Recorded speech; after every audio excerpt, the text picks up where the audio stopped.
అందరికీ నమస్తే. పుట్టిన ప్రతి బిడ్డ పాఠశాలకు వెళ్ళినప్పుడు ముఖ్యంగా అన్నిటికైనా అత్యున్నత న్యాయస్థానం సుప్రీంకోర్టు అని మనం చదువుకుంటాం. సుప్రీంకోర్టు అంటే గోడలు కాదు, సుప్రీంకోర్టు భవన నిర్మాణం కాదు, అందులో పనిచేసేటువంటి సుప్రీంకోర్టు ప్రధాన న్యాయమూర్తులు అంటే న్యాయమూర్తులు శిక్షలు వేస్తారు, న్యాయమూర్తులు జడ్జిమెంట్ ఇస్తారు, చివరిగా జరిగేది అదే. అలాంటి న్యాయమూర్తుల మీదనే ఆరోపణలు వస్తే ఏందనేది ఇది అసలు ఊహించలేని పరిణామాల గురించి మనం కొన్నిసార్లు చూసినప్పుడు. అయితే 2020లో ఒక వ్యక్తి రాజ్యసభగా ఒక supreme court chief justice of India as become a member of Rajya Sabha.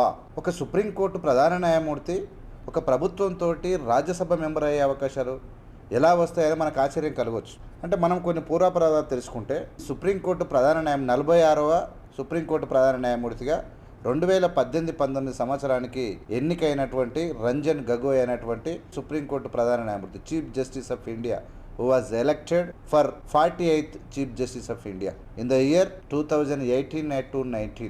ఈయన పైన ఆల్లో కోర్టులోనే పనిచేసేటువంటి ఒక 35 ఏళ్ల మహిళ సెక్సువల్ హరాస్మెంట్ నన్ను చేస్తూ ఉన్నాడు, నన్ను చాలా ఇబ్బంది పెడతా ఉన్నాడని చెప్పి కేసు పెడితే ఆ కేసును తన తీర్పును తననే ఇచ్చుకున్నటువంటి ఘనకార్యమైనటువంటి గొప్ప వ్యక్తి ఈయన ఈ రంజన్ గగోయ్. తన కోర్టు ఎంత సిగ్గుమాలిన పని ఇది అంటే ఇది మామూలు విషయం కాదు.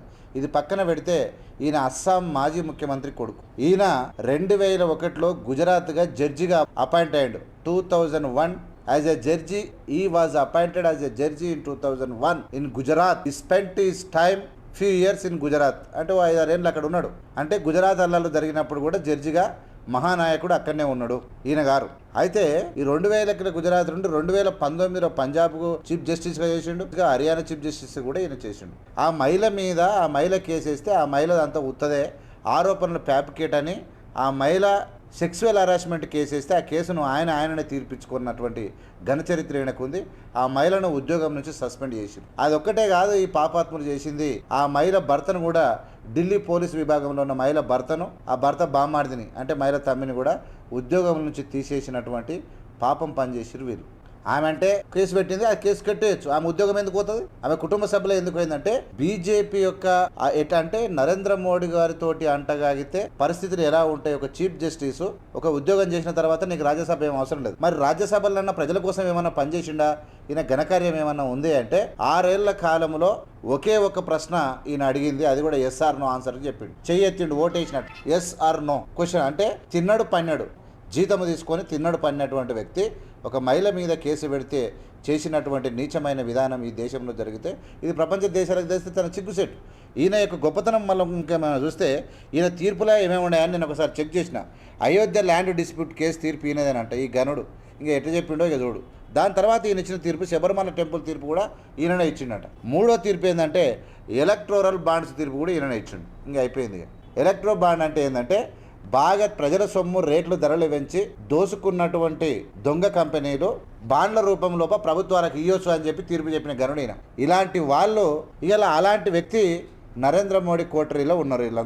వీళ్ళు దేశము ఒక సుప్రీంకోర్టు ప్రధాన న్యాయమూర్తి తన మీద సెక్సువల్ హరాస్మెంట్ వస్తే ఉరిశిక్ష చేసుకొని సావాలి, తనకు సిగ్గుతో తలదించుకోవాలంటే. కానీ అవి చేయకుండా తన తీర్పు ఎవరికి తెలవకుండా తన తీర్పు తానే ఇచ్చుకున్నటువంటి గనుడు వీళ్ళంతా ఎట్లుంటారు.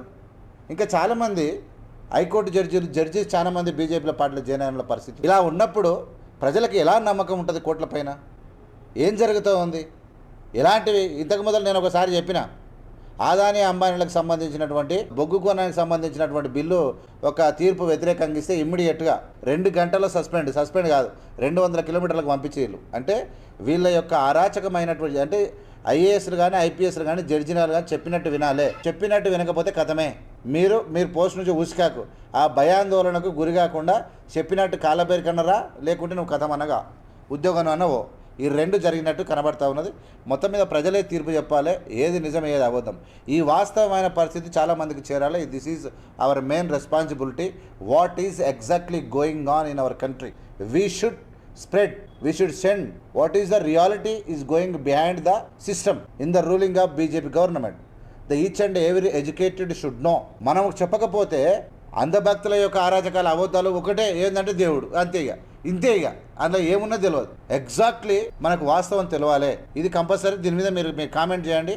What is the reality and ఆ మహిళకు జరిగినట్టు మహిళ ఉద్యోగం పోయింది, మహిళ ఇజ్జత్ పోయింది, వాళ్ళ కుటుంబ సభ్యులు అందరూ కోల్పోయారు దుర్మార్గం చేతరబడి. వీళ్ళు సుప్రీంకోర్టు ప్రధాన న్యాయమూర్తి equal to god, equal to my lord. My lord is nothing but is a god. But what the god's decision is going on. చూస్తూనే ఉండండి ఏవిఎం మీడియా. లైక్ చేసి, షేర్ చేసి, సబ్స్క్రైబ్ ప్రజలకు పంపండి. The reality we need.